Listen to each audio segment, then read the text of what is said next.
When it comes to running your retail or restaurant business, you are the expert. But when it comes to helping you power your technology strategy, let us be your techspert. At NCR Voyix, we're shaping the future of commerce with industry-defining technology. We'll handle the tech stuff, so you can focus on keeping your customers happy. Learn more at ncrvoyix.com. ncrvoyix.com. A hilarious new stand-up special from comedy legend Jim Gaffigan, The Skinny, is coming to Hulu November 22nd. This Thanksgiving, see Jim in a whole new light as he gives you the inside scoop on everything from parenting teenagers to weight loss and gaslighting family members. For everyone in need of a happy hour, the new hilarious stand-up special Jim Gaffigan, The Skinny, is now streaming on Hulu.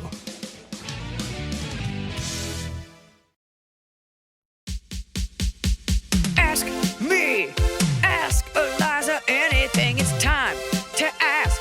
Ask me all your questions. Leave them in the Instagram comment section. Leave them on your Twitter or leave them on your Facebook. We'll see them, we'll read them, then we'll give you answers. You know it, I've got it. I've got the answer, the answer. You ask me, I'll tell you anything.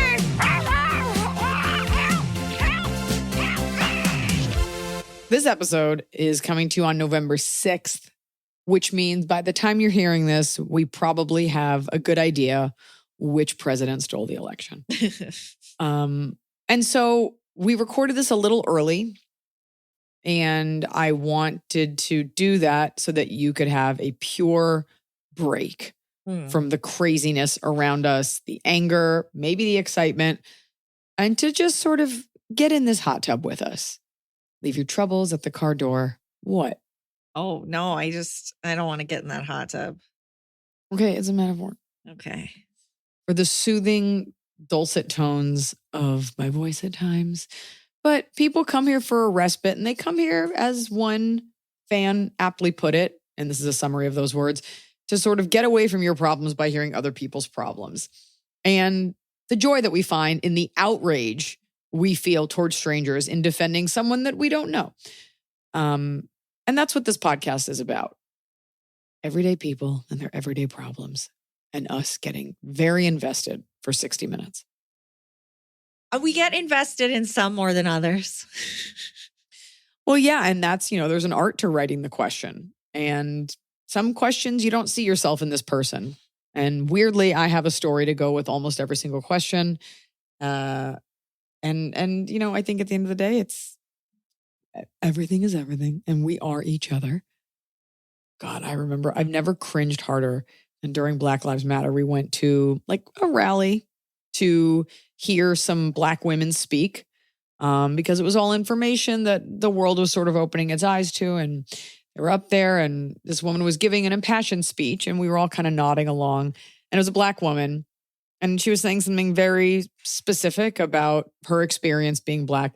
And a woman, it was in a park, a white woman called out, like on like the dip of like what should have been like just a dramatic pause or like a contemplative moment. She called out, "I am my sister." And she like pumped a fist in the air. Everybody, of all the liberal, annoying people in that audience, no one cheered. Everyone was like, "Oh, wow." And I texted that Black speaker after I found out her name, because I thought her name was Rashida, and I thought she gave a really good speech. Yeah. And I liked her presence. So I was like, "Hey, I appreciate what you said today." And I think we all collectively cringed when that woman yelled that out. And she thought that was funny. But nothing brings people together than being creeped out by a common enemy. That made me feel. I am my sister. It's been the same for me. Oh my God. I really want like a Get Out or like The Substance about the Black female experience specifically. And like just little thing, how horrifying, like that makes me cringe so much. That makes me so upset. That's a rough one because it like appropriates a pain And I think I would be cringed out just for anything that anyone else was like going nuts for your cause. You're like, all right, relax. Right. Like, even I'm not that upset and it happened to me. There is something, I think, when someone else takes on your cause too hard, it's gross. Even though it's your, like, I'm passionate about this thing, but now if someone else is like, me too, it's like, ugh. Well, it's kind of like when you go to like any sort of feminist thing and you get the guy in like the pink pussy hat that's like, I'm a feminist. You're like, I want you to vote. I want you to be considerate of women. I don't like the word allyship because the people who say it are annoying. Yeah. But there's something about that feels inorganic, almost like a wolf in sheep's clothing. Like, hey, ladies, you're safe here. And I don't want to hear guys like, well, then how am I supposed to support you? Literally by doing nothing and like voting for us to keep our rights to our bodies. Other than that, like, we're good. Right. Like, a black person doesn't need me in like a dashiki being like, what up, homegirl? Just like I don't need someone being like, Shabbat Shalom. Like, we could just be people. But remember when they did do that? When they like kneeled the Congress? When was this? They like after Black Lives Matter, like they kneeled. Like it wasn't Nancy Pelosi and other people like in. People were so fucking terrified of being called racist when they weren't. And it was just this moment of people just losing their minds. And I'm sitting back like, you know what? I appreciate this education and the intelligent points. I'm not posting a black square because I'm not a fucking sheep. And here we are several years later and it didn't matter. So yeah. Nobody wants that. Nobody wants, I certainly don't ever want to be a part of a movement that wants fake allyship. Yeah. But the truth is, if you don't show it at the time, if you weren't demonstrative, then you got other people being like, are you racist? I'm like, why? Because I didn't do the thing that you wanted me to do. I like the idea. I'm a good person normally. Of someone saying, are you racist? Like super casually. I will never forgive one of my husband's acquaintances called him. Oh God, I remember that. Oh my God. That made me so mad. It's just been a time of people just virtue signaling. And I think we're getting to an end. I think you see with the right's backlash against wokeness, we're getting back to middle where it's like, no, you're not going to lose everything because you said a bad word or something. Because nobody can live like this. Nobody can live where you're like, oh, 10 years ago, like I called a gay guy the F word. And now my whole family is getting murdered because like a squad of white women wants to show that they're an ally. Like nobody can live balancing on a pin like that. It really is white women, unfortunately. And they don't scare me. No. As one of you don't scare me. You know what? So. You're right. Yeah. I'm not scared of a Karen. Yeah. We're so safe because we're not scared of our own Karens. It's like, it's just this thing where I think we're reaching the end of that time. So I'm grateful for that. And I think we're all like a little bit more aware that other people have feelings, but this thing where you just like turn on a totally normal person to show what an ally you are. Meanwhile, you are just like unaware of how you carry yourself throughout the world. Anyways, hope you guys hope we're not coming to you from like, I hope this isn't coming out of a speaker in a bunker. Right. They're deleting this podcast from the internet the minute that I'll be honest, I'm going to feel really bad if this comes out and Donald Trump has like declared himself the king of the United States. And we're just like, oh man, remember like Black Lives Matter.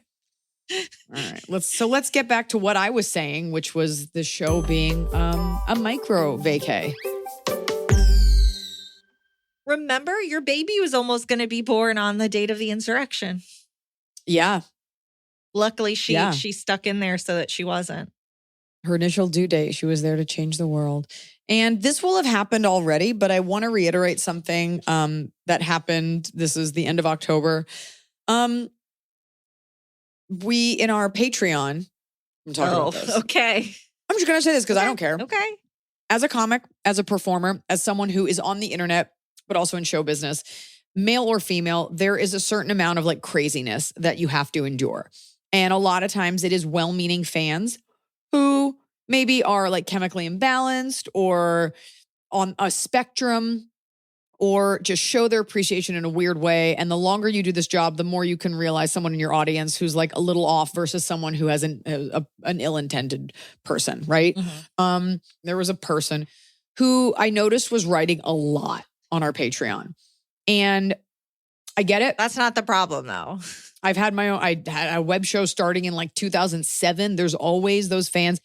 you want to write a letter, that's great. But you can tell the difference between someone who's like, maybe not doing great versus just like an impassioned fan. Anyway, I let it go because we're women and it's like, look, we don't want you to think for a second that everyone isn't welcome here. But it was a lot. Yeah. It was a lot. Multiple users reported comments. The only comments we've ever had reported were comments by one person. And so I think that's when it's like we're trying to be super inclusive and open, but it's like if it's bothering the whole community, like we'll step in. So we're trying to make the Patreon a nice space. Yeah. But we're so used to being like, okay, well, maybe this is all they have. And they weren't hurting anyone. They were just annoying. And there's a huge difference. I do appreciate whoever reported them for just doing a like paragraph rant about all the horrible things I do. So good looking out for me. Thank you. Yeah, for sure. Anyways, the point is, Emily was like, I think I'm just going to warn them. And I was like, no, you can't warn crazy, block them. Yeah.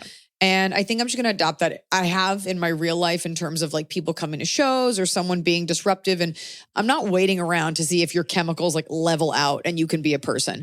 We all show up with the best of intentions to entertain, to be there for each other, to listen. And if you are a little squirrely and you got like a little mean streak in you, I'm not enduring it just under the premise of like, well, maybe they need, I don't care. This isn't a therapy center. I'm not a fucking doctor. This isn't a government assistance program.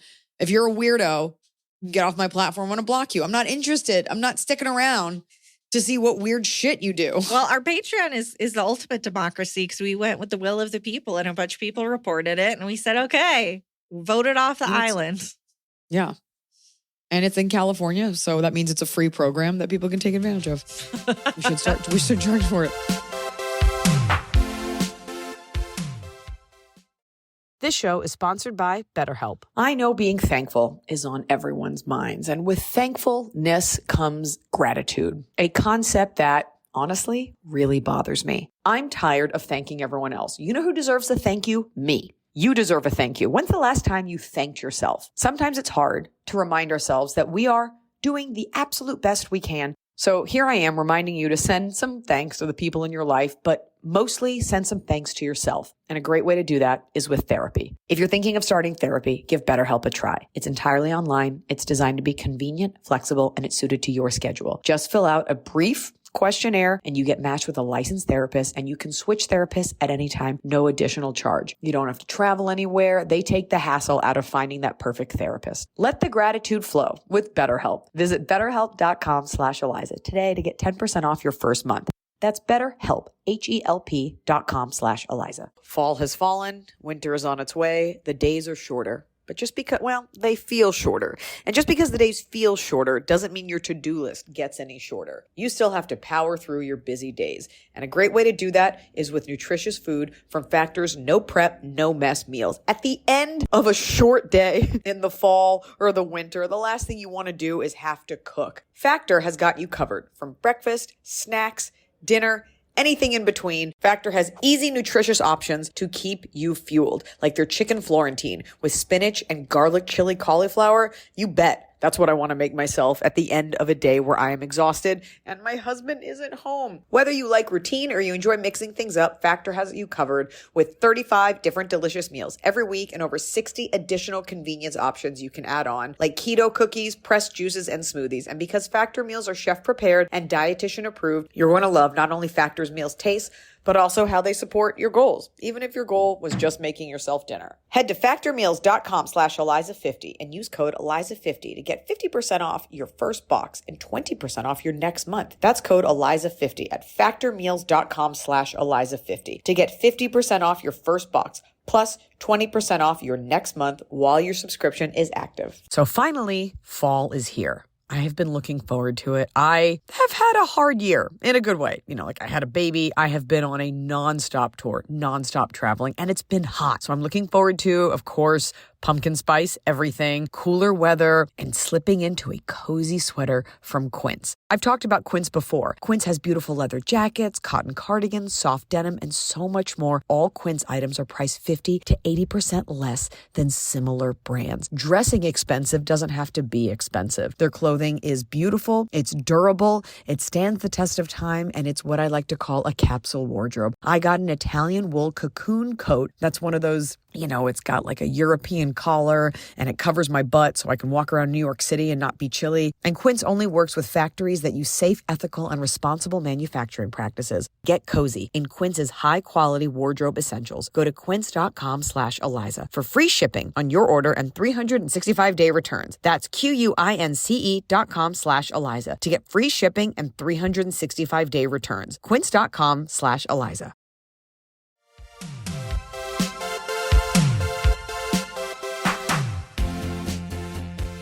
All right. But we've got a show to do. Off we go. Gotta fight.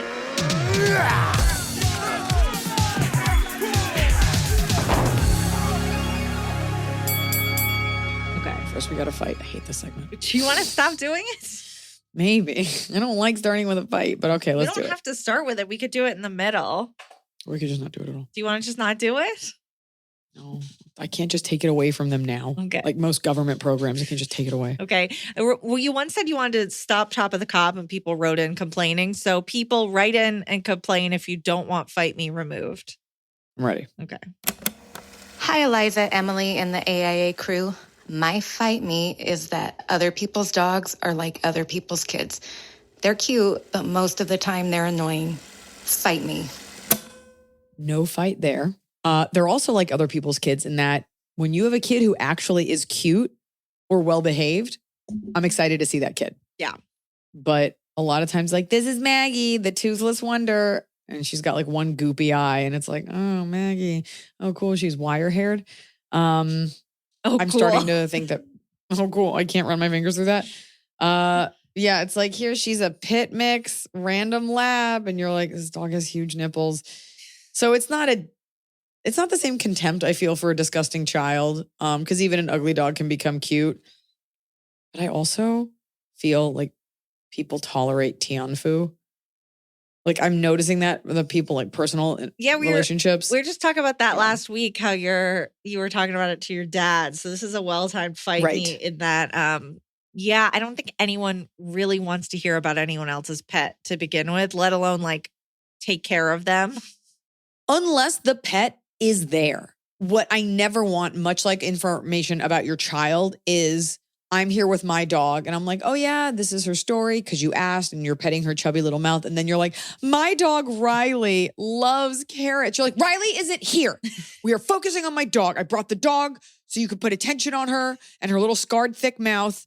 Ask me about it. I want to talk about your shit mixed dog. My mom told everyone who worked at the Fox about Tianfu and her mouth and how she had a scar, but now she has a wonderful life and she's so soft. And I'm like, they probably already all heard this from Eliza. You don't have to retell them her life story. It was definitely in our security briefing beforehand. Yeah. And I will say, she's a beautiful dog. People stop on the street to be like, oh, it's a dog. And I love that. I live for it. And the funniest part of my day is when she just barks at someone's like, what a cute, and you're like, oh no, oh my God. And then that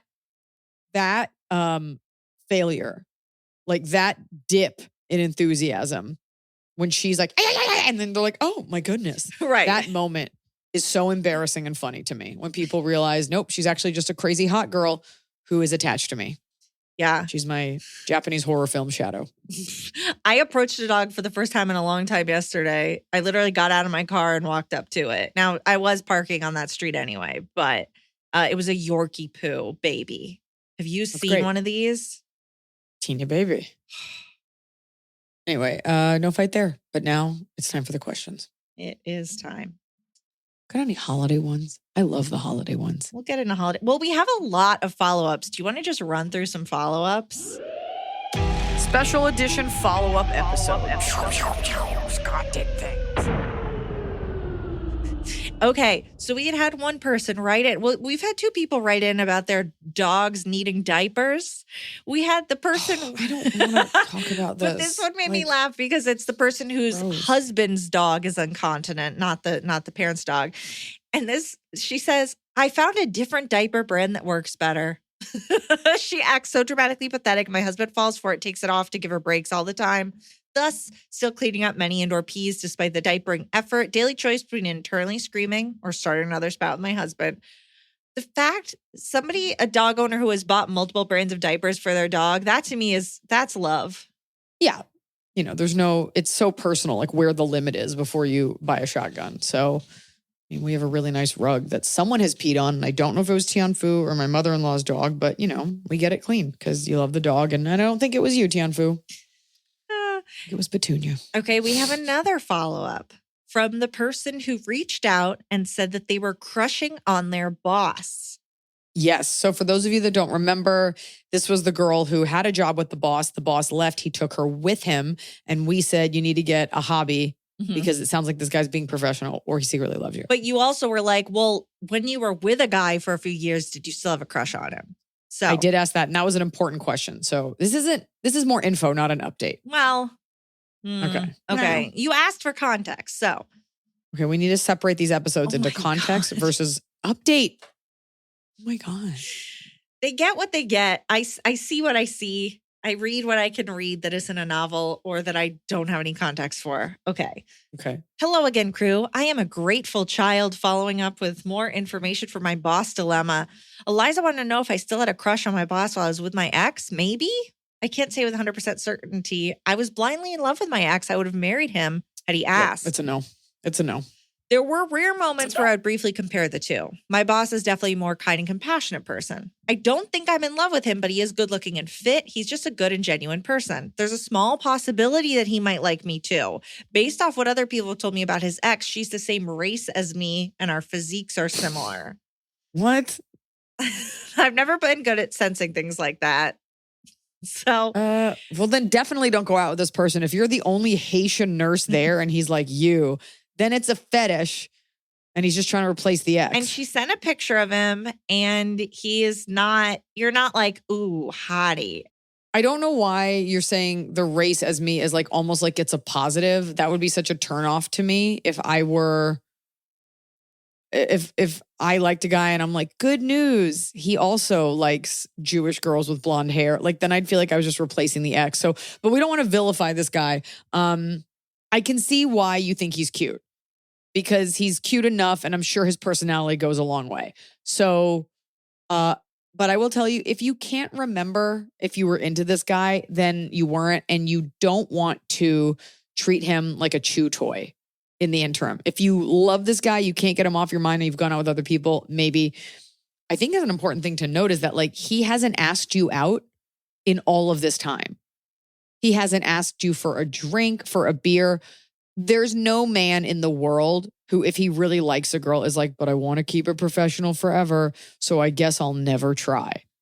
You guys would have had a lunch. You would have had a look. You would have had an outing of sorts. So you're falling. It's love by proximity. It's because he's there. This is not the guy.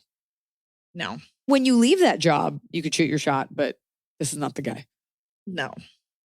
Like, that's cool that he's kind, but honestly, maybe you should get to a place in life where you like expect men to be kind. So it's not that impressive of a feat. I was like, my husband didn't kick that homeless person. He's such a gem. Right. He's such an uncut gem. He didn't record them. Yeah. And that's the end of our update. And the rest of the updates are too long, but if you really feel like you have a really important one, follow up wherever you put it. Or Emily could just do her job and read through them and cut them down. There's so much. It's so funny to me that when we're like on the Patreon, people are like, but there's a character limit. And I'm like, good. I also like how I get away with saying that to you. It's like you have a full job and get paid literally nothing, literally next to nothing to do this. And I'm like, why can't you read all of these and collate them and color mark Collate them? them. Okay. Collate them. I don't think there's an A in there. Yeah, I think it's just collate. What's collate? Nothing. It sounds like a digestive. That's colace. They give you that after you have a baby. Hold on. Collate, correct? It is collate. What the hell is collate? Nothing. Colace. Cloaca. Cloaca is what I meant to say. I think it's what you meant. Close that cloaca. That's what you have to call it. I just want to close the loop or close the cloaca, as we say in the animal biology world. All right, let's get to the question. Now, because we were just talking about cloacas, I'm going to go with this really intense one. Just really. Wait, you know what it sounds like? Yeah. This really intense cloaca. When you close a cloaca, it sounds like this. Oh. Maybe you have two. Oh, that was pretty good. Hello to you all. Been listening to your pod for about 6 months and I love it. I'm a That's it? hospital. Doing People, it forever. we need people to keep finding us. This is good. Yeah. I am a hospital worker, not an RN, but I am their helper. I love your pod and have seen all your stand-ups available for streaming.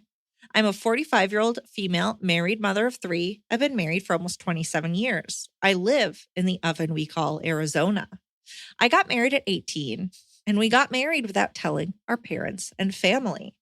My husband and I have had a very up and down marriage, from alcoholism to domestic violence. That's all downs. I haven't heard an up. She's like, the upside is I'm still alive. Right. Now I have a younger sister who's about 18 months younger than me and a brother who is 5 years younger than me. He's the baby.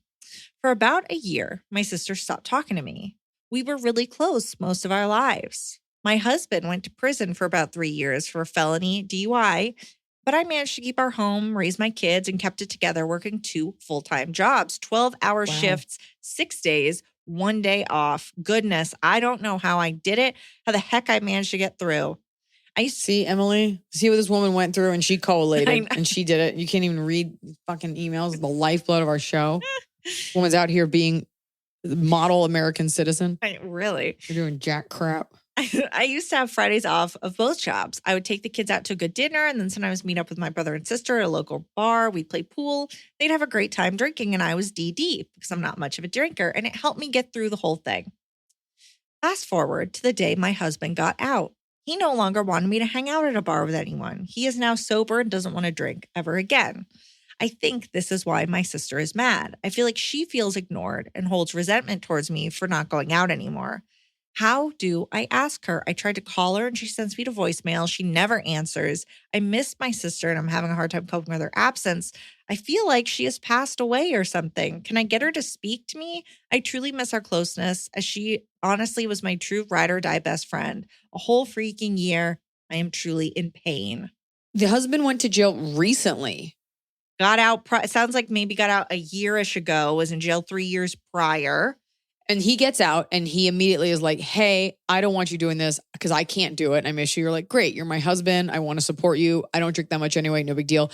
And to that day, like on that day, your sister, when you're like, I can't meet you, was like, she just stopped speaking to you. Yeah. So you think it has to do with that. I wonder if, first of all, you're trying to reach out to her. She's not talking to you. You think it's because of this. There's no way your sister is in, you haven't mentioned it, like a weird abusive relationship or something like that. So from what you're telling us, I wonder how you broke it to her. I think she thinks that it's because she's not going out and drinking. If I was the sister, I would have a hard time talking to my loved one whose husband just got out of jail for felony DUI, who has committed domestic violence, who she is now continuing to stay with. Yeah, but he didn't go to jail for the domestic violence. But he doesn't sound like a good husband. No, but it does sound like he's someone who's, look, the fact that he has been violent toward this woman and she has chosen to stay, I can't really judge that right now because I also don't know, I don't know those details. I don't know, did he shove her one night? That's wrong, but that was one time. Like, I'm just saying, like, there's raping and beating someone, and then there's an argument that got heated. He doesn't drink. It'll never happen. That's for you to forgive him. But quite frankly, it seems like that happened a while ago. And so her time to say that you're not with a guy that I like, meanwhile, you have 3 children, so it's a little bit harder to just walk away from it. Her time to air that, that's why I don't know if I agree with that, Emily, has passed. And she maybe doesn't love your husband. I don't know if you guys were hanging out at all before he went to jail, but what it sounds like is he went to prison and she got her sister back. So what it sounds like to me is that and you're also telling us that you worked so hard, so you don't really have a ton of free time. A good sister, a good friend would understand your situation and just try to get you where they can. But I think she was excited to have her sister back and you were hers and you probably leaned on her and depended on her. And then this guy comes back around. And I'm willing to bet you were not very gentle with how you went back to him. I bet he got home. He decided that he was once again the man of this house, even though he hasn't done anything. And he was just like, you're not going out. And you were like, of course, my king. And you either texted her, she's like, hey, I can't make it. You didn't like sit down with her because you were like, great. We hung out. We're done. We're sisters, whatever. But she's still a person and she loves you, which is why she's hurt. and now you're hurt. And so what happens is we're all hurt and we're just like hurting each other back and forth. If that is what you suspect, I think you need to go over to her house. But you hurt your sister because you just used her and she got you back and then you were gone. And so now she's like, okay, if she just wants me to hang out and drink and then her loser husband says that she can't, she's hurting. A year is a lot. So she must be really angry. But what happens with these kinds of things is that they fester and then it just becomes, you don't even remember why you were really mad. You just know that you're mad. And she just knows like, I don't like my sister. So I think you need to consider the way that you treated her when your husband came back. Own it, apologize, and try to actually make more time for her if that's something that you can do without breaking your back. So it sounds like you're also maybe not talking to the brother, but also if you guys were meeting up at the bar all the time, they live nearby. So is this have you invited her to, she's not answering your calls, but could you text or leave a voicemail where you invite her to do something else, not at a bar? Just go over there. It's your sister's. Don't even call the cops. Or maybe your brother's a bit more of a sucker. Maybe you get him on your side and just really try. As I give advice, I'm like, would I do this? I'm like, no, there are plenty of people I just like don't talk to forever. But it seems like it's really hurting you and it's worth this. And it's worth owning your part in this and acknowledging that you maybe tossed her to the side. Yeah, that's really tough. And your husband had better have said please when he got out of jail. And was like, you can't like do this. Yeah. I hope that he will let you. I hope that it truly is the bar and not that he doesn't want you spending time with people, but that, it could be you have to figure that out. Yeah, I don't know. We don't have enough to decide that. So that's why I said the thing about the sister. I'm like, is she in a weird abusive relationship? Go over there. Do you have a mom or someone that can like open up the lines of communication? Go over there, like hat in hand, and just pitch this to her about how you feel. And then she might be like, actually, no, it was something else you did. But you can just be like, I want to hear it. And I'm here when you're ready to talk. I love you and I miss you so much. And she's going to be like, oh, did you miss me for all those years you never saw me? Oh, did you miss me when your husband was like, you can't see your brother and sister? It's unfortunate that it has to be at a bar. Yeah. And, I wish that when he said that, you're like, great, well, I'm going to meet them at the park or at a Chili's or something. Your husband, it's tough because you have 3 kids together. And it sounds like you guys are pretty inextricably connected, but I think you have more power than you realize. And I think you're a little afraid of your husband, but you've always put your family first. You've put this man first by sticking by him, and you've been in survival mode. I wonder if your kids are old enough now. It doesn't sound like you still have those 2 jobs. Maybe you do, but take control a little bit of this narrative. Your husband has to make up for what he's done to you. And I'm reticent to tell a woman who might be in fear of like a physical retaliation to like stand up for yourself. But if there's any wiggle room where you can assert yourself a little bit more safely, do it. Yeah. Or leave this guy. Clearly, you don't need him because you've already done 2 jobs and raised your kids. And you shouldn't be in a world where you're going unexpressed and nervous with someone who you've already like dedicated your life to. So just, where do you see yourself in 5 years? Right. Seriously. Just like not seeing your sister and then this guy falls off the wagon or goes back to jail and then you've been alienated. Think about yourself. It's time. Let us know.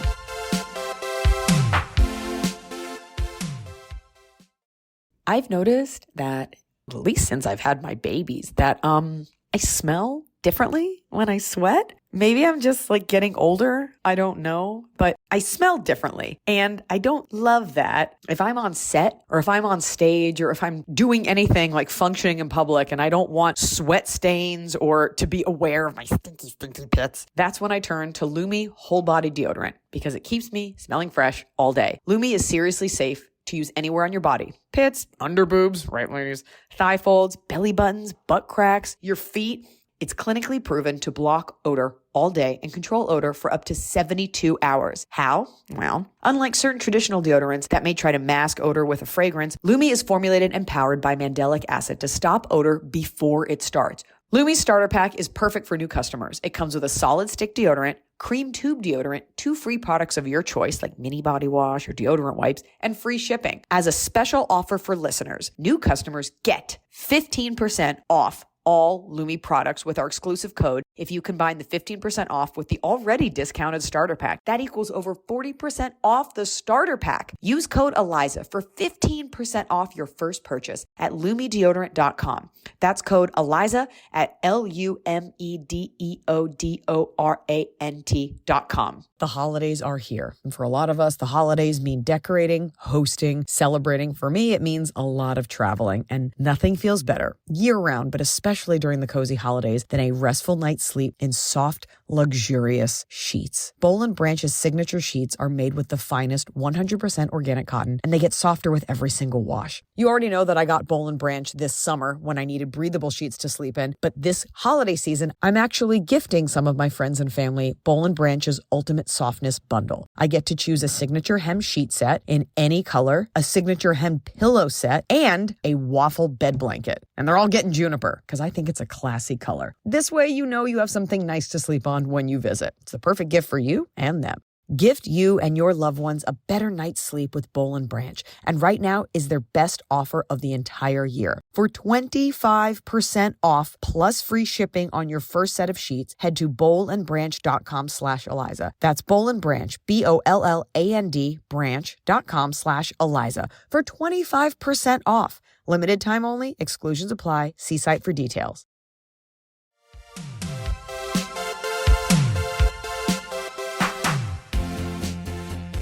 Dear Iliza, Emily, and the whole AIA crew. Iliza, I've been a fan of yours for almost 10 years now, going all the way. There we go. Those are the stats we're looking for. Not 6 months ago, I happened to scroll through when someone else's podcast wouldn't load. No. Everybody who's been a 10-year fan has already listened to this podcast. If you need new listeners, you got to branch out. Going all the way back to watching War Paint in my college dorm as a freshman, your raw confidence and humor has always been inspiring to me, an introvert with plenty of self-esteem issues and the soul of an 89-year-old grandma. And I want to thank you for all the laughs and joy you've brought me and my friends over the years. Okay, context time. Cue dramatic music, cannons booming, and screeching cat noise. I, 29, female, opened a coffee shop with my 33, male, long-term partner back in July. Oh my God, I love that. Where is it? In the quaint wine country town of Sonoma, California. Oh my God, what is it called? Hold on, let's see. I love a tiny coffee shop. He has been in the coffee business since he was a teenager, working at the coffee shop his dad founded back in 1995. It's been his dream to open a shop of his own for basically his whole adult life. Why not just take over your dad's? You already have the lease. Okay. Now, many years and a whole lot of work later, my partner has opened a shop he can call his own. It took us 3 years from demo to opening, but we are on to the next chapter. Hallelujah. It was such a relief and joy to finally have our dream come true, and in his hometown, no less. We're slowly building up a community, and the shop is doing well. He does the roasting / coffee knowledge / wholesale stuff, and I'm focusing on social media, marketing, community outreach on top of my full-time job. The shop is still very much a baby, and I know that with his talent and the vibe of the shop, it will grow its following and success over time. But we are both so burnt out from the 3 years of stress it took to get us here. We're really great communicators and have discussed our anxieties and worries, so we're still able to support one another through this challenging time, which I am very grateful for. Even so, with the shop, my work, and regular life stuff, we really have the time or energy for ourselves or our relationship. Plus, trying to save money while we get the business up and running. My question: when you just started a new project or career move and are feeling low and burnt out, how have you kept your spirits up? What can we do both individually and as partners to stay positive and take care of ourselves so we can put the absolute best into the shop and into our future? Also, fun bonus question: if you could open your own coffee shop, what would you name it? Oh my God, I love that question. We are actually celebrating our 7-year anniversary by going to your show in San Francisco in November. If you have the time and don't mind a slight detour, we would love for you to come check out our shop in Sonoma. We're a Swedish-inspired Partners Heritage Cafe with great coffee, pupper hitching posts, and fresh-made in-house cardamomebullar. Cardamomebullar. Thank you so much for everything, Sarah. My Do you want me to get the name of this Sarah, shop? What's it called? Shout it out. Find out. First of all, Sarah, I don't have time and I do mind a detour. I will not be able to make it to Sonoma, but I love a Swedish-inspired coffee shop. Wait a minute. Have I been there? Hold on. Oh, no, it's in Sonoma, not San Francisco. Sorry. Sonoma, yeah. There's like a Scandi breakfast place in San Francisco. Okay. Maybe it's the dad's. I can't give you true advice about having like a baby business because I've only ever tended to my fat, waddling, needy, overgrown teenager of a career. You said partner. I'm just gonna as your big sister and your Jewish mother. You said partner. Are you married? If not, you need sweat equity or equity in this business. I just want to put that out there. That's all. I just don't want you to have done all of this and you're giving up all this time and everything. And then you guys split. And he's like, oh, well. And you're like, but I picked out the color and I purchased all the fika trays. Okay. So that's something you didn't ask for. You're asking, how do you recharge your battery when you're both putting energy into this dream that I'm assuming is both of yours and you're legally bound somehow? The answer is, and I can't say I've always been great at this, you actually have to schedule it. People always make fun of married people or people with kids for like scheduling sex. You have to look at your schedule and carve out a night. Carve out a hike, a thing that you're going to do, and you don't talk about the business. Carve out like a quick weekend away or an overnight trip or just a night. Because it's very easy, and Noah and I could do this too, to just be like, hey, what are you doing tonight? Oh, I have to work on this. Oh, I've got this podcast. Oh, I'm going out to do this set. And you're kind of just like two ships and you're both working really hard. What you don't realize is that a lot of most people don't do their jobs well, and therefore no one really expects that much. A lot of emails can wait until tomorrow, until 5:00 tonight, until 9:00 tonight. A lot of things, these are not life and death things, can be pushed. And so maybe you just have to push. It might be a little uncomfortable. That's my answer. Or maybe you start every morning together. Do half the crossword. Have coffee together. Like you don't have to have a full vacation, but little moments to reset. You're both kind of burnt out. Is there a way to take some of this off your plate? Is there a way to set it up so that some emails go out automatically? Like you actually have to. It is a job in and of itself to carve out. I will do that. Sometimes I'll go through, when I'm really tired on the road, I'll look at my schedule for the next week and I'll just fire off emails pushing things. General meetings, production things, and I'll just push it because I'm in charge. So I can just have a Monday of nothing. You have to do that for yourself because there's never a shortage of work. And that's my answer to you. Carve it out. You don't have to bring me free coffee. I know how expensive those things are, but I'm excited you're coming to the show. So do you know, what are you going to name your coffee shop? Oh, so many good ones, like Higher Grounds, Common Ground, a lot of words with grounds. Ground Zero. I think it would be something like Double Cup or like... it's a double cup. No. 2 girls, 1 cup it? of coffee. 2 girls, 1 cup. I have the name, but I'm reticent to say it because I don't want someone to take it. What? Someone's gonna... Did you hear how much work she had to put into opening this shop? Well, I pitched this as a book and my editor was like, no joke, Emma Chamberlain is doing the exact same concept. And I was like, okay, well, maybe she won't, but she did. It's not the same name. My mother-in-law, when she was a little girl, her mom, who was Italian, would send the dad out to the grocery store. So she'd make a list and it would be like nice tomatoes, garlic, whatever, and something for coffee. Because back in those days, people would just stop by and you would give them cake or a cookie. Every culture has the thing that they drink with coffee. I would call it something for coffee. And we would have like cute little sniggety snacks and fun drinks. We just called something for coffee. I mean, we have a place here called Coffee for Sasquatch, so I don't see why I can't have something for coffee. It's just the sentence is structured just weirdly enough that you're like, oh, what's that? Something for coffee. Something for coffee. That's good. Whatever. That's good. Well, so then you'd have to have really good little snacks there. Yeah. It's a partner with a bakery. That's a whole thing. And if we're just when I look for coffee shops, if your shop is like specializing in coffee and tea, I don't go. I'm like, you're focusing too much on the tea. If you have coffee and like lunch, I'm like, you're focusing too much on the lunch. I just want a place that's all about coffee. I really hate tea. Yeah. I've tried to be a tea drinker. It would be great. If we were tea drinkers, our lives would be so much better. We'd be hydrated. We'd be healthy. There's water in coffee. It's not as dehydrating as you think. No, but tea is, people are like, oh, you're trying to get off soda? Try tea. No. Maybe I'd call it camel coffee because I like my coffee like khaki color. Khaki coffee. There we go. Khaki coffee. Yeah, I like Khaki coffee. Hey, Emily and Iliza. I've binged, watched, / listened to all of Eliza's content since my husband showed me a clip of her stand-up last year. Wait, can I do it? Sorry. Either khaki coffee or small raccoon hands. And we would just call it small raccoon hands. And the image would be a little raccoon holding a cup with its little dexterous hands. Welcome to Small Raccoon Hands. Can I start you off with a muffin? We'd have a drive-through. All right, sorry, go ahead. Hey, Emily and Iliza. I've binged, watched / listened to all of Eliza's content since my husband showed me a clip of her stand-up last year. Anywho, I have an AIA problem. I'm a 32-year-old female. My name is Janisa. I'm a white woman. You need to know this for context. And I am married to my husband, 32-year-old male. He is Mexican. We have 3 children together, a 7-year-old, 3-year-old, and a baby that is 4 months. We live in my husband. Congratulations.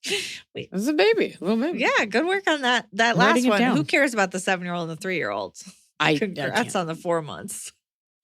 We live in my husband's hometown in northern Utah. There's a large Hispanic / Latino community here, and in the friend group that my husband created, I am the only white person. This hasn't been a problem for me until my husband's friend Diego and his wife Sarah keep taking digs at me and my husband. For example, they both make comments about my husband being too white now or my kids being too light-skinned. I've never said anything and brush it off. After about 3 years of these constant digs, I'm getting annoyed. Today we were at the park and Sarah made a comment that it was too cold outside for me to change my baby's diaper. The public bathrooms don't have a changing table and our cars were parked far away. It was warm enough in the sun that you didn't need a jacket, so I hurried and changed my baby's diaper so she didn't get diaper rash.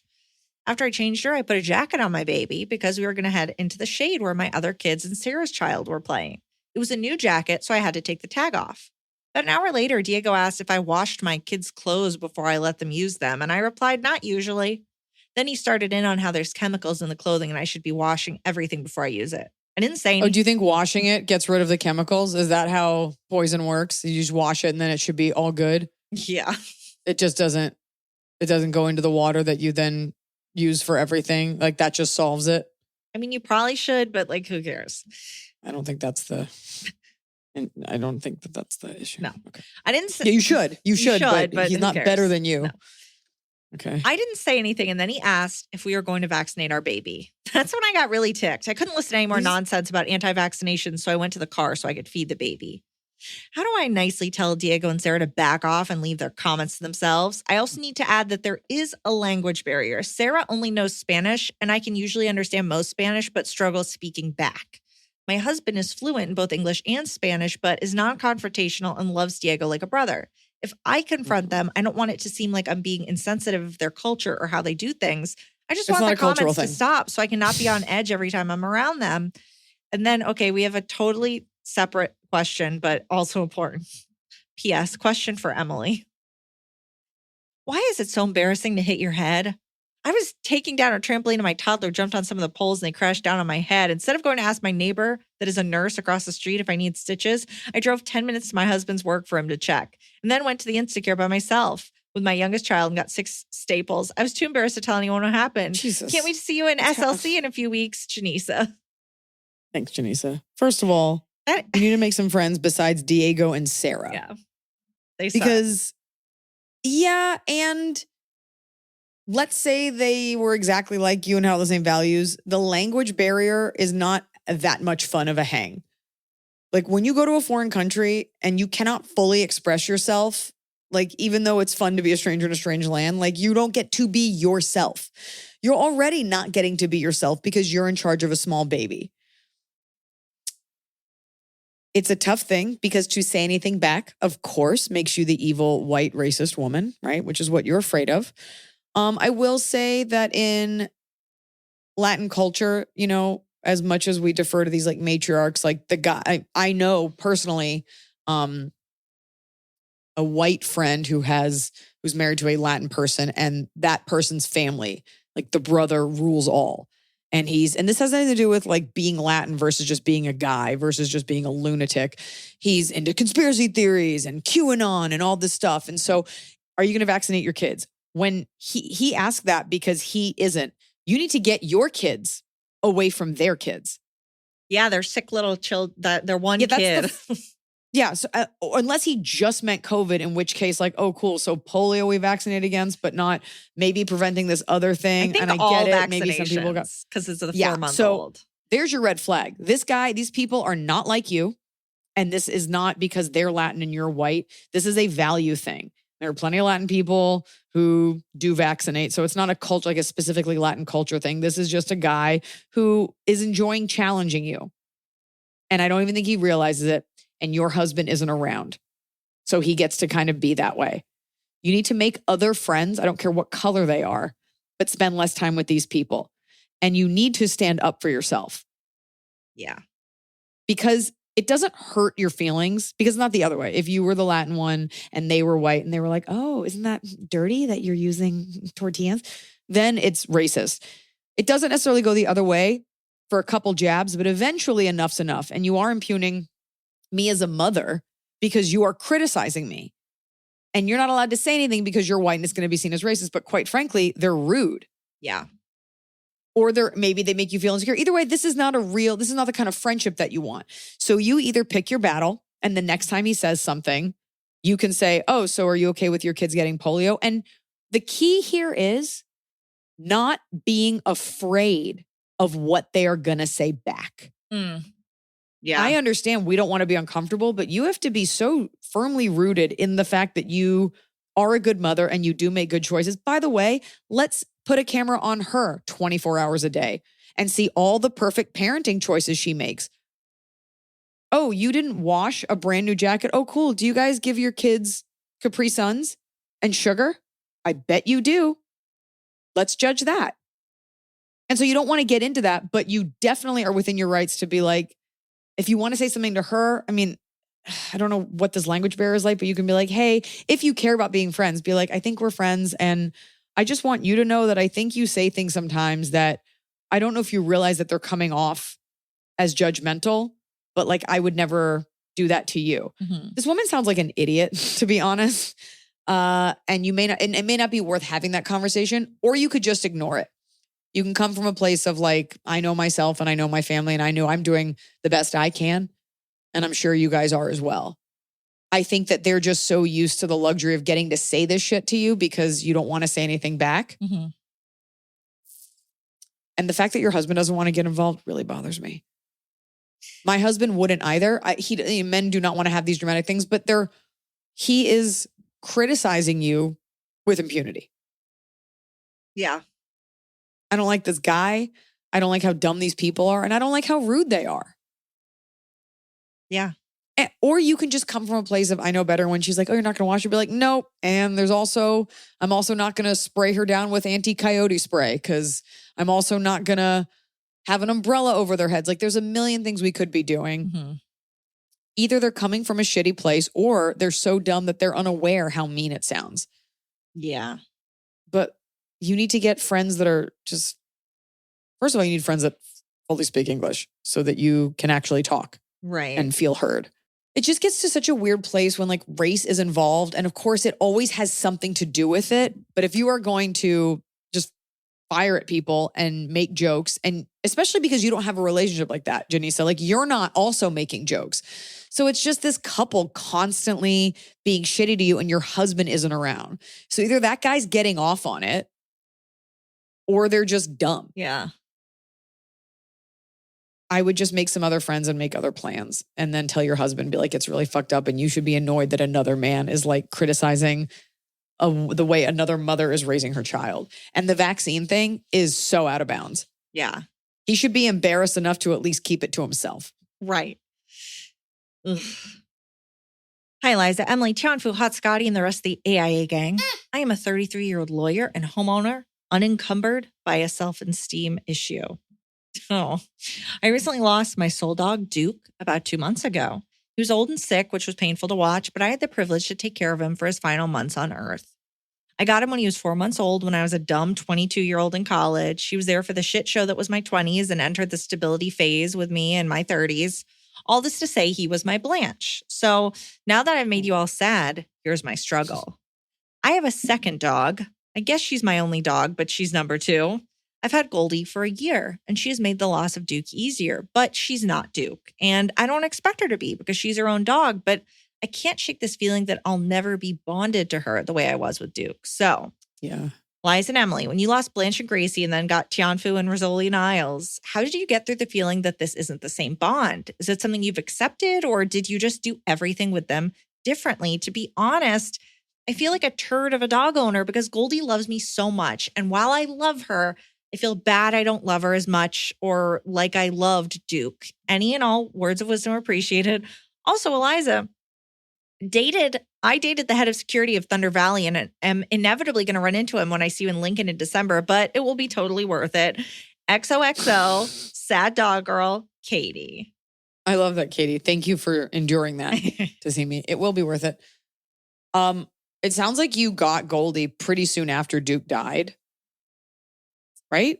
2 months ago. Yeah, because Duke was gone 2 months ago. So yeah, you got Goldie pretty soon after. Emily did that. You got Rizzoli and Owls. but she's had Goldie for a year, so they overlapped a little bit. Yeah, still. But yes, I got it wildly soon after, a month after probably. Yeah. I didn't do that. It just so happened that I found Tianfu. Yeah. 6 months after, but I definitely was still grieving Blanche. So you didn't really have time to be without the dog and really grieve the dog. I feel the same way for whatever it's worth. And I think about it all the time and I feel bad because Tianfu loves me so much. The truth is these are not humans. So this dog that you kiss, that you take for walks, that you pet, that you care for, that loves you because you're so sweet to it, is having the best time. And that's okay that you had a special bond with the other dog because you have a special bond with this dog and it will not become as apparent until you've had some time without Duke. This dog is here to help your heart mend and you will have a special bond that will never look the same. It will just be different. And I think about that. I thought about, so sad. I went to go get a massage today and the music was really sad. So I had them turn it off. But of course my mind went to like, what's Tianfu's, how am I going to eulogize her when she dies? And I will say, I'm sorry that I wasn't able to love you in the way that I don't even remember like loving Blanche that much. Like I remember Blanche, but like the feeling, my heart is not as raw. It can never be the same because it's a different dog. Just like you'll never be in love in the same way with two different people.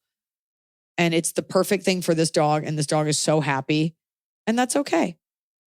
You're loving that. You're not mean to the dog. You're giving everything that you can.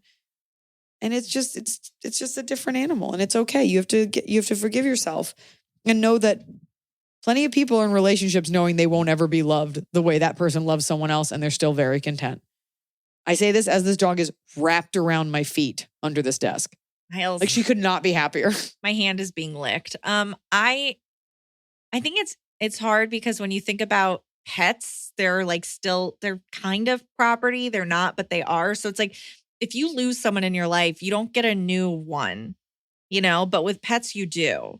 So it's a very different, so you wind up comparing them, but you wouldn't compare like how you loved one sibling to another, but you compare how you love pets. And I also think it seems like you're a good dog owner because you take such pride in taking care of your soul dog in their last month. So I would guess you're better than most pet owners. And I just always think, even though Rizzoli and Isles are not Gracie, I would kill someone for them. And I spent all the money I have for them. Can I also say something?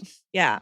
Because I think about Blanche and I had her all through my 20s, you're just a different person then. Yeah. And you have the capability to focus on this dog as your soulmate because things are changing. Your friend groups are changing.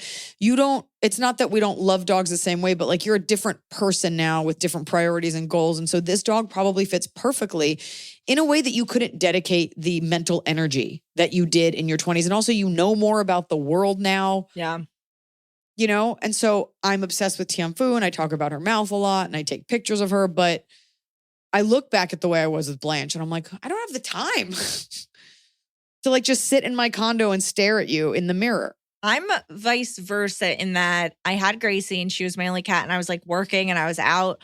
Since I've had the cats now, I just work from home and I never leave. So I'm always with them. So I'm back off, give me space. Cause Gracie very much was independent and these two are up my ass all the time. And I'm please. That's where I like to keep them. Nice and warm. Don't be so hard on yourself. Yeah, you're good. And both dogs are cute. See you at Thunder Valley. Okay, top of the cob. It's the top of the cob. We're doing it right every day. You just take a bite, top of the cob. All right. We'll start with the fan bottom. I experienced a bottom of the cob moment driving the other day, and I knew I had to share. My bottom of the cob is when you're stuck in traffic next to one of those huge semi trucks filled with poor, sickly looking chickens likely on their way to be slaughtered, and you can't get away from it because traffic isn't moving. That's awful. Anyways, keep up the great work. Eliza, I have your Portland tour poster hanging up in my office. It makes me smile seeing the white stag version of Tianfu every time I walk by. Cheers, Brittany. We had some good posters. Yeah, the chicken's just looking at you through a hole like, help me. Yeah, I feel that way even though they're not going to eat it. Like when I see a horse being transported. And one time we passed a horse in a horse cart and it like you could see its eye and Noah just went, who's in there? And I always think of like, who's in there? It's me. Gosh. A horse. Okay. Okay, my bottom is similar to when you hit your head and it's embarrassing. I have a splitting headache and I know what it's from. And I know I've just been clenching my jaw all day because I've been annoyed. So I know I'm like sitting here like rubbing my jaw, like loosen my jaw, like just as the headache worsens. Like when you know it's self-inflicted, and I'm just like, why am I clenching my jaw? Do you sleep with a night guard? No, should I? Yeah, and you got to go to a dentist though, and get some gua sha tools. Rub your jaw with some oil, then take an ibuprofen and go to sleep. Okay. If I rub my jaw with oil, the cats are gonna lick it while I sleep. Get an oil that doesn't taste good, you fucking weirdo. Okay. I didn't ask you to do it with chicken grease. What other Like oil tuna is there? Yeah. Strain out the excess oil from your can of tuna. Rub it on your face. My bottom of the cob is a car crash early morning. Going to the airport from New York. We're going to JFK and it was 4 a.m. and there was a slowdown because of a car crash and you should be federally fined. You're a fucking idiot. How are you going to crash your car when there's no one on the road? You've created so much traffic so early. You fucked up everything because you like had to text. Yeah. Or like didn't understand the way traffic worked. Like there's too much going on for us to be crashing this early. How dare they crash this early? A nuisance, a menace. You're a walking biohazard. What if they're just like dead? Liability. Good. Like whatever. They weren't. So like whatever. Just think about like how fast I have gone on freeways and I've never gotten in an accident because I'm not a fucking idiot. Oh, I thought I was going to turn, but then I didn't. And I, like just a special contempt for like that early. People who are up that early, you're doing deliveries, you're working hard, you're trying to get to the airport. Like this is not rush hour or drive time. What are you doing out on the road with nothing to do? Yeah. Just crash. All right. Top of the cup. Top of the cob from a fan. Hello, everyone from the pod. My top of the cob is that I recently got married and it was the most wonderful day ever. I've been a longtime listener and took in all Eliza's advice for my wedding, and it was the best advice I ever got. Eliza, your wisdom and insight you've given to others about weddings was so helpful. I cannot thank you enough. And thank you. Thank you for your love and support of teachers. I appreciate your voice for us and wish we had more support like it. Taylor. Well, Taylor, I wish we had more teachers. How's that? I dropped my daughter off at school today and there's a couple kids in the hallway. Like school was like just opening and me and a couple other parents, I was like, oh my God, it smells like poop. Like, what is that? And someone dropped off their kid for sure with a turd in their pants. My daughter's fully potty trained, but it's just like the door just opened, which means your kid took a dump and you're like, oh, we gotta go. And we were just like, what is that? And the teacher is so sweet. Didn't miss a beat. She's like, you've got a poo-poo. Let's go. I would be like, come on. I got to do this now. And then she finished with that kid, came in, was so sweet to Sierra, who was having a rough time. Like these teachers are able to keep their energy at a 10 and you can't afford to just like snap at a kid. And they're always sweet and they're always welcoming and warm. And I don't know if I could do it. So yeah. Hello. My top of the cob, it's now post-election, wildly post-Halloween. I'm doing it anyway. I love seeing really creative, like weird costumes for Halloween. Like especially pop culture ones. Like somebody dressed up as the Hollywood star covered in viscera from The Substance. Like that's clever. Or when people dress up as like Nicole Kidman in the AMC ads, like just things that are, you recognize it, but it's not like Jack Sparrow, you know, like I that like adrenaline hit of, I know who that is. It's like when you're watching SVU or whatever, you're like, I know that actor. Something about recognition is such a satisfying feeling. When you get it. Yeah. You're like, I got it. Yeah. You're like, your neurons connect. I wanted to go as Lydia Tarr. Oh, that'd be so good. I could do it, but other than me saying, like, well, if you had a stick, conductor a maestro stick. And like, I could beat my face up a little bit and be like, I'm Lydia Tarr, but that's such a deep cut. It is specific, but I like it. I'd be impressed. It's just because I want to dress like her. I just like her pants. How do you feel about her hair? Love the hair. Everything Cate Blanchett does. Wow. My top of the cob, putting on a pair of really clean and or new socks. Ooh, new socks. It's a luxury I didn't afford myself for a very long time, buying like nice socks. And I've always talked about how much I love like Bombas or just a really pair of clean socks, and you slide into them and your foot feels held, cupped, supported. And they're still soft because you haven't walked on them so much that the little soft bit, the heel bit is flattened out. Yeah. I just love it. I got that infrared sauna and lymphatic drainage massage today, and I put in my socks because I put in fresh socks this morning. It just felt really good. Look, there's a place for worn in cozy socks too that you've worn a couple days in a row. It's cold outside, whatever. But new socks. You're showing me your cats, Emily, and I'm here to tell you I don't care. And they have the same face, but one's bigger. I've never really looked at them. They're pretty. Thank you. Thank you. That's the acknowledgement that I needed. They want to be near you. They want to mess up whatever I'm doing is what they want. You know who they are. They're the Siamese cats from Lady and the Tramp. 100%. Sing the like kind of racist song. Right. I'm like, I don't think I can sing it, but yes. Did I tell you this? That Noah and I were showing Sierra Lady and the Tramp. And at the beginning of every Disney movie, which I respect, there's a little plaque that's like, some of these include racist depictions. Rather than remove them, and I get that. Like, that's okay to be like, hey, they did this then and you can't do it now.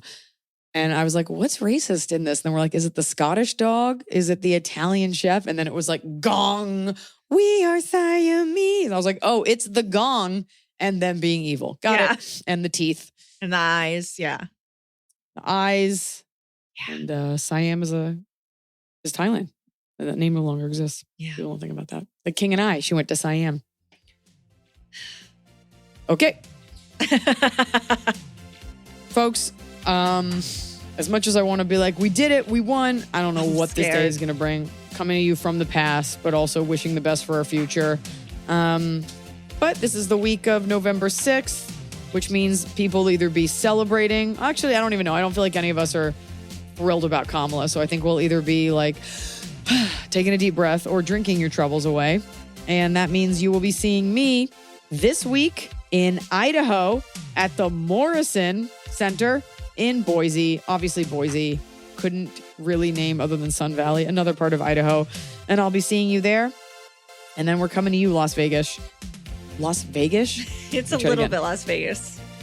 And we're coming, yeah, that's funny. It's Las Vegas-ish. It's Reno. Coming to you, Las Vegas on November 15th. I will be at the Chelsea at the Cosmopolitan. And the tour is almost done. We only got a couple spots left here on the Get Ready tour. And I'm looking forward to seeing you guys. Remember, America, we still have each other. Ugh.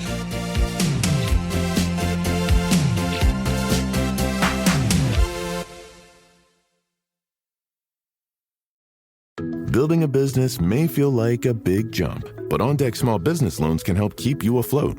With lines of credit up to $100,000 and term loans up to $250,000, OnDeck lets you choose the loan that's right for your business. As a top-rated online small business lender, OnDeck's team of loan advisors can help you find the right business loan to fit your needs. Visit OnDeck.com for more information.